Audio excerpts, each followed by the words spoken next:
different platforms today, so I had to just log on to both. So I am Anna Livermore from VMora, and thank you all for joining me today. I own a company called VMora. We help launch fashion designers. So we do patterns and samples, manage production. I also do one-on-one coaching to help figure out budget and finance and timeline and give you the resources that you'll need in order to implement being a designer. And if you would like to contact me, I have pinned. You can contact me through Makers Row. I'll go ahead and type this in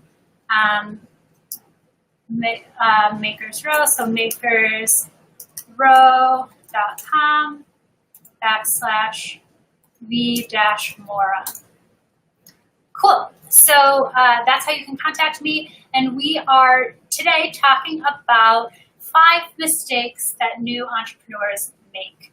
We are coincidentally doing this with the launch of the Embark Live, which is, if you guys know Makers Row, it's really an amazing platform where you can find vendors and factories and companies like VMora.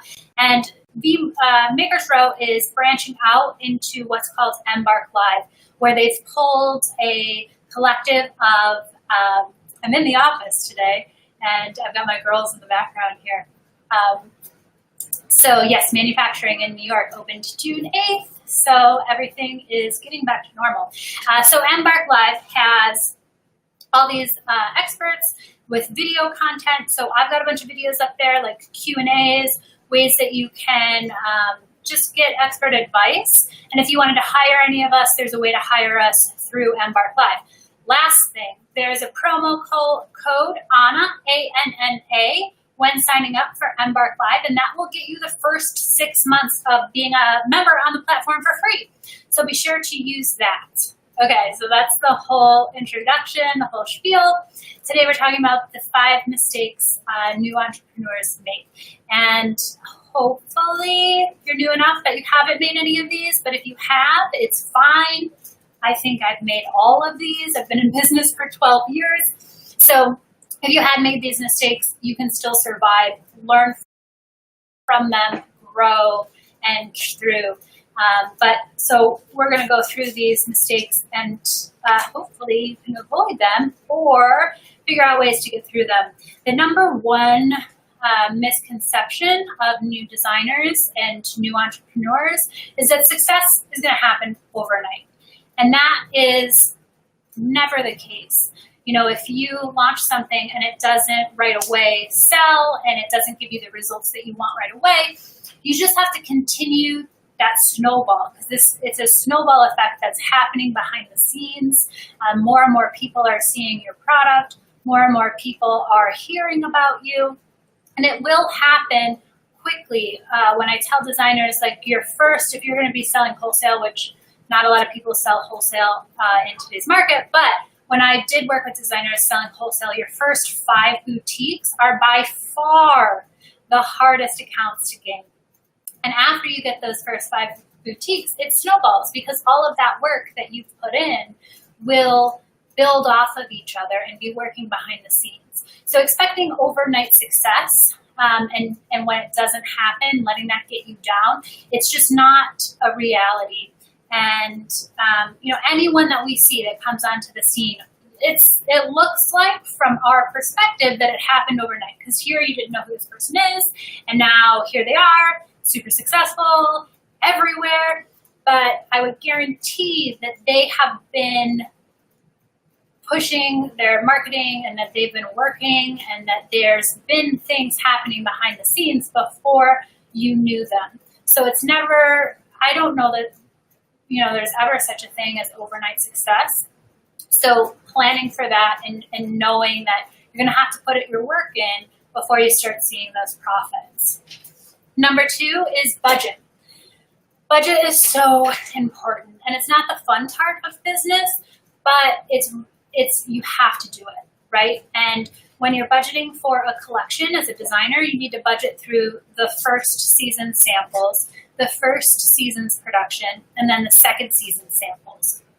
So budget all the way through, because you won't be getting paid on that production from that first season before you have to start developing the samples for your second season. But budgeting all along, budgeting in the beginning, how much can you spend? How much can you afford to spend? How much are you willing to spend? How are you spending that? How much are you putting into marketing, into photo shoots, into your website? How many styles are you developing? Budget is really, really important. And another thing I'm going to add here is once you start making money, that's also like a pivotal point to save for a rainy day. I mean, obviously with everything that just happened with COVID, we all have seen what can happen to the industry, and not being humble enough to know like it might not always be like this. I might need to change my designs or change my ideas, or, things might run out to where you'll have to pivot, and you'll want to have the reserve funds in order to do that. Like if you go all in and you're like, this is amazing, I'm selling, I'm going to just put all my money in exactly the way I did, you'll want to slowly start building that reserve so that, like something with COVID, you'll have that to lean back on. Taking on too much overhead too early on is also a part of budgeting. Just making sure that you're being very mindful. Now, that's how I built my company. I didn't have a big loan to start out. I didn't have a huge amount of money saved. I just built really slowly off of profits, and it took me a while to get to the point. And if you guys saw my IG from last week, you'll know some of the trials and tribulations I went through to get to the point of having a successful company. But you'll just want to plan that. And even through COVID, the companies that had lower overhead, lower expenses, kind of went a little bit back on their production. People that didn't have so much to carry are more successfully getting through this than the companies that had huge inventories, that didn't have a savings, that kind of put everything into one bucket because they didn't have the humility to maybe think that something might happen. So budgeting all throughout, from the very beginning, budgeting once you start having money, how are you going to spend that money, and just being smart and pulling somebody in there that has experience. I have somebody that I talk to about budgeting and how I'm spending my money, someone that has more business experience than I do, and you should too. That will bring me to my next point is, as an entrepreneur, sometimes it's really hard to ask for help, and you can't do this on your own. I am 100% owner of my company, but I absolutely had experts. I pulled in business coaches. I asked for help. I had people that I knew financing really well, and I opened up my books to them and say, do you see anything I don't see? How am I spending my money? What would you suggest? So being able to ask for help, and it was hard for me in the beginning because it was a part of my ego to be like, I've got this. This is my company. Nobody's going to know it the way I do. But when I finally built up the nerve to ask for help, and that's because I had, dropped to my knees at a point where I needed to ask for help because I was at a loss. I was building this company that was outside of my realm of expertise. I hadn't done it before. I hadn't been in these situations before. So it got me to a point where I had to ask for help. And when I did, I was so grateful. And I thought I should have done that a long time ago. Like, this would have solved so many of my issues. But a lot of myself is wrapped up into my company, and my self-worth is wrapped up into my company. So being able to ask for help has been huge. And as a new entrepreneur, doing the same will help you exponentially. Like, if you can find someone like me to help you build your company, someone that has experience, it's only going to help you. And you don't want to ask everybody you know, because everybody you know is going to give you different opinions. So pick a select few people that you trust and that have had their own sort of success in their own business. And those are the people you go to. Like, I have one person that I go through with my finances. I have one person that I go to with marketing ideas. So having these people that you can ask for help is really great. Number 4 is not researching your competition. As new entrepreneurs, we tend to think like, no one has my idea. No one is as great as me. No one is doing what I'm doing. But that's just not true. There's got to be someone that's doing something similar, someone that has the same business strategy, someone that has the same customer, there's somebody out there that's doing what you're doing, and just do some research. See what you can learn from them. Had they made any mistakes that you can avoid? How can you take what they're doing and improve? But doing the amount of research that you need in the beginning, don't let it keep you back from launching at all and being afraid to take those steps, because that's not going to help either. But doing enough research that you feel comfortable that you know who your competition is. And then number 5 is not investing enough time and finances. If you don't have any finances for your marketing, but you'll definitely need to put time in. I have designers tell me, well, I'm only making 100 products for my first production, so I don't want to push too hard in my marketing because I don't want to sell out. I would rather you see the opposite. Push so hard that you sell out and things go on back order. Push so hard that you sell 600 units and then you have to work backwards to make an additional 500. So thinking that you have a great product and it's going to sell yourself just isn't the case, because how do people know it's going to be there? So if you're selling 100 garments and 1 out of 10 people, and that's pretty liberal, if 1 out of 10 people bought a product after seeing it, you would have to get that product in front of 1,000 people's eyes. So looking at it that way of like how many people you have to get in front of to get those 100 sales, and really just push hard. You can do that on your own. You could set up a marketing strategy, hashtags, collaborations, but definitely planning for that, as well as your photo shoot. If you have a great product, but you don't have great photos, especially in today's day and age where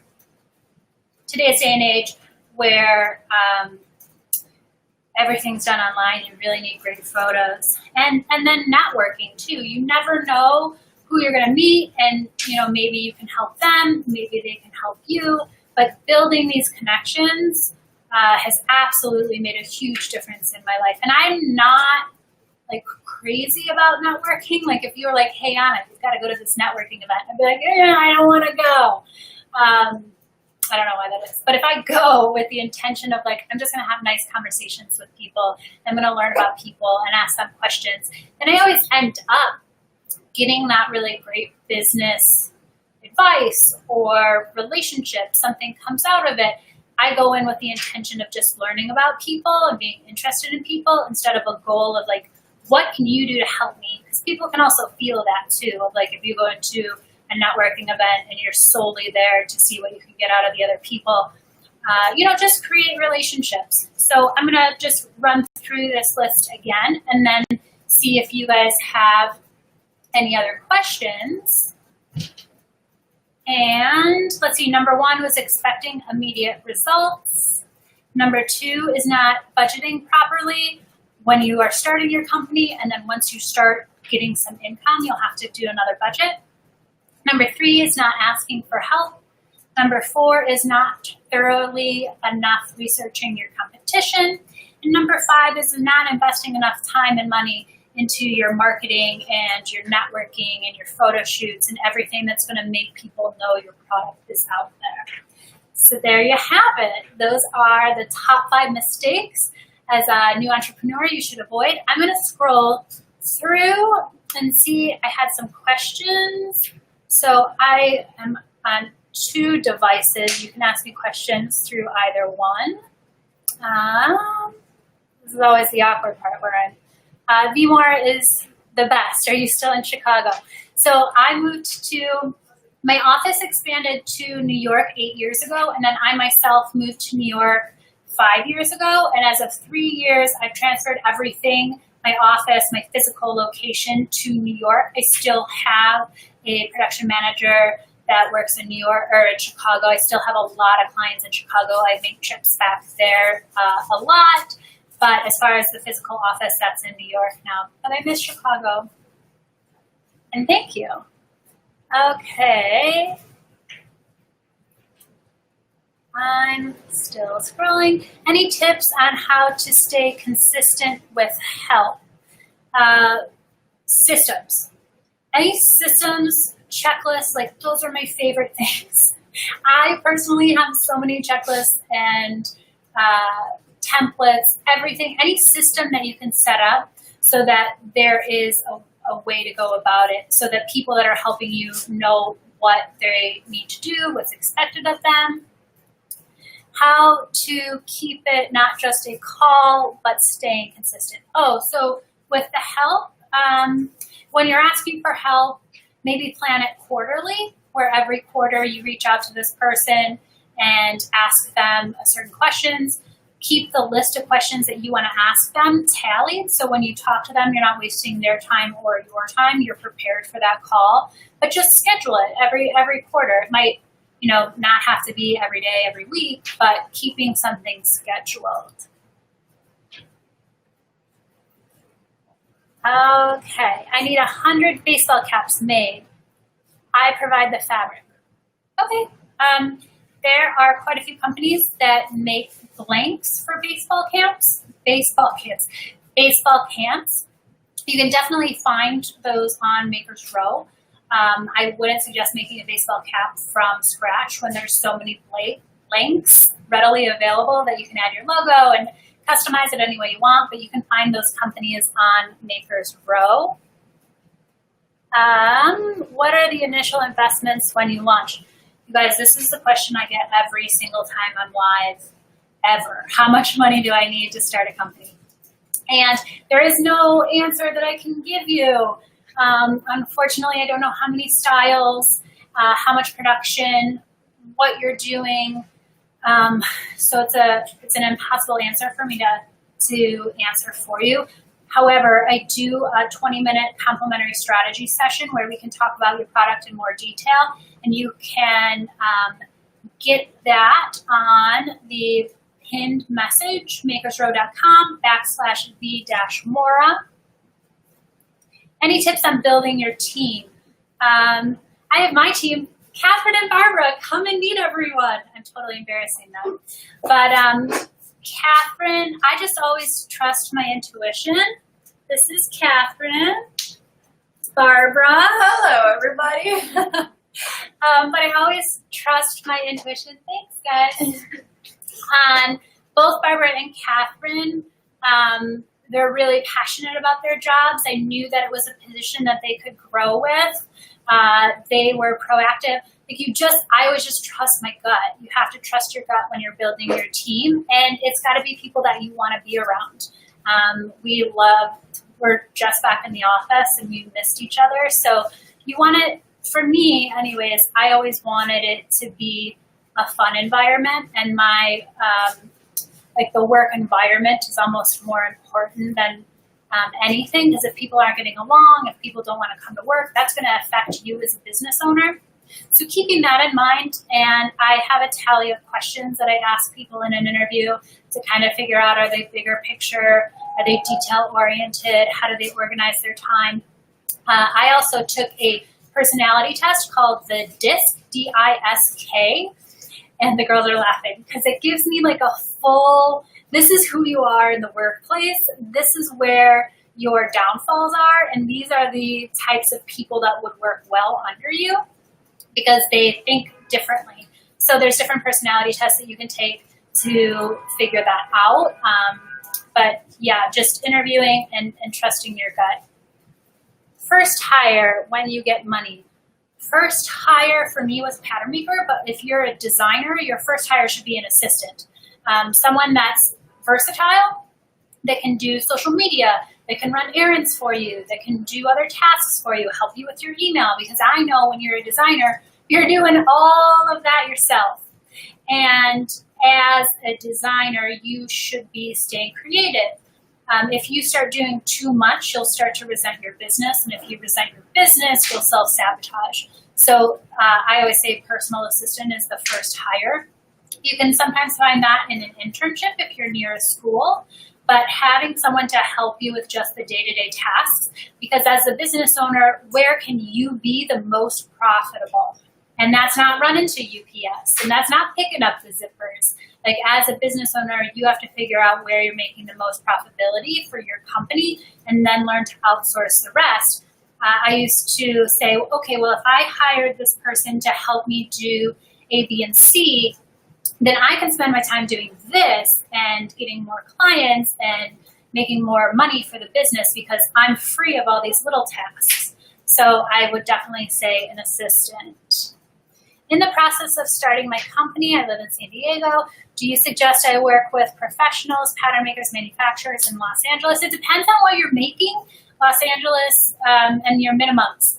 So, but I wouldn't be against it for sure because it's drivable, which is amazing. But each place, like Los Angeles, tends to have higher minimums, focus more on activewear and swimwear. Chicago used to do all the military, so they're really good at tailored garments. And then New York will do smaller minimums, wovens, things like that. They also do swimwear, but the minimums tend to be a little bit lower, so it really just depends on what you're doing. How do I find the right networking events? I believe Makers Row has networking events, not right now, but I've been to quite a few Makers Row networking events. If you're a part of any social clubs, I know Soho House has networking events. Go to other designers' launch parties. Go to pop-up shops. Go to street fests that are based around fashion. Just go figure out. There's meetup groups.